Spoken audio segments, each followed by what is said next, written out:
స్వామి గొర్రె వందరా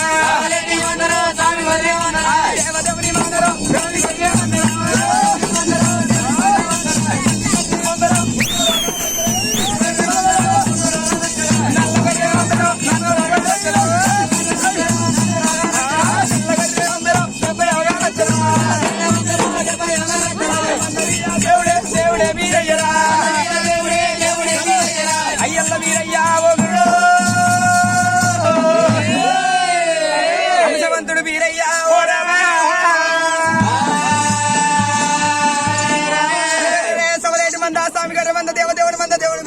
కొట్టుకొని భగవంతుడు వీరయ్య ఏనాడు శివుడు వల్ల తోటమే పిండో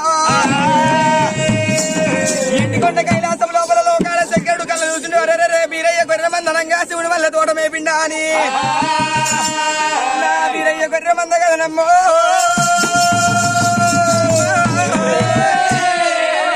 ఏడి ఎండ్ల మీద ఒక నెల ఎట్టగలం రాసిండు వీరయ్య గొర్రె మందకు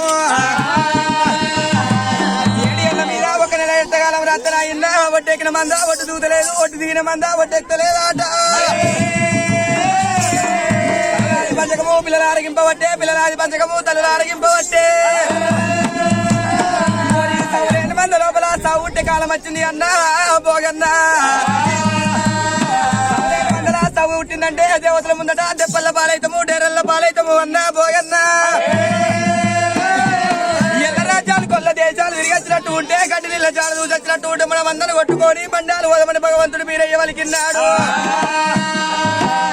ఇక్కడ కాదు అక్కడ కాదు నువ్వు ఎంత చూసినాడు ఆయన నెల్లూరు భూముల నెలకొక్క వర్షం ఉన్నదని పోయిడు పోగన్న ఏనాడు తెలుసుకున్నాడు నెల్లూరు భూముల నెలకొక్క వర్షం ఉన్నది కాబట్టి గొర్రె మంద కొట్టుకపోతే మన గొర్రె మంద పలుస్తుందని భగవంతా పోయిడు పోగన్న అయ్యల్ల మీరయ్య తోడి చెప్పినాడు అయ్యల్ల మీరయ్య ఒకడు సమలేటి మందని కొట్టుకోని పోతున్నాడే బీరయ్యా సమలేటి మందరా స్వామి గొర్రె మందరా సమలేటి మందరా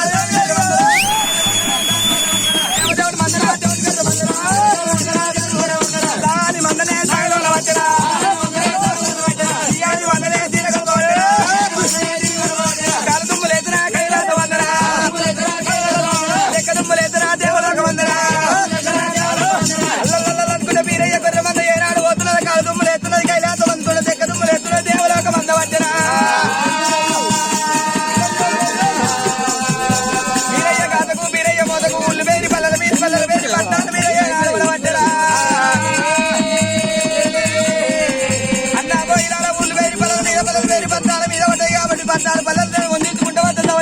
కొట్టుకోని నెల్లూరు భూములకు మండం ముమ్మని చెప్పంగానే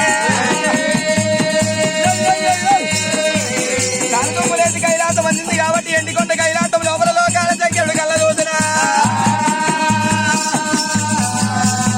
తమ్ముడా తమ్ముడా పోయి తమ్ముడా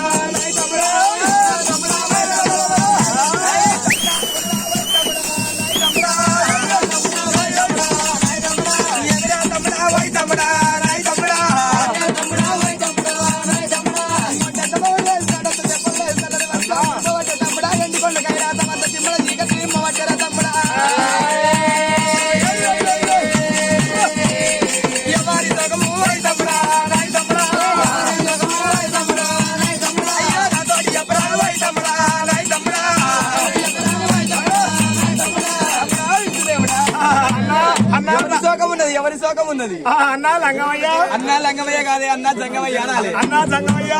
ఎండికొండ లోపల ఒక అందమైన ఆవు ఉన్నది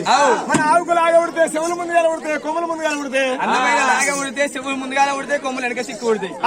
ఆ చెవుల సొంటలు నువ్వు కొమ్మల సొంటల్లో మేము అన్న శుక్రవారం అంటే బుక్కులాం అంటాం అమాస అంటే తమాస అంటాం నీకే తెలిసే మాకేం తెలిసే ఏం తెలియదు నీళ్లు తాగుడు కళ్ళు తాగుడు ఆ మధ్యాహ్నం భోజనం చేసుడు నిద్రపోడు ఈ ఇళ్ళ రెండు బాటలు ఇస్తున్నాడు తాగుతారు బిడ్డ ఏ బాటలు పడతలేవు మన సోమవారం నుంచి పడతలేవు ఇప్పుడు 2 నెలలు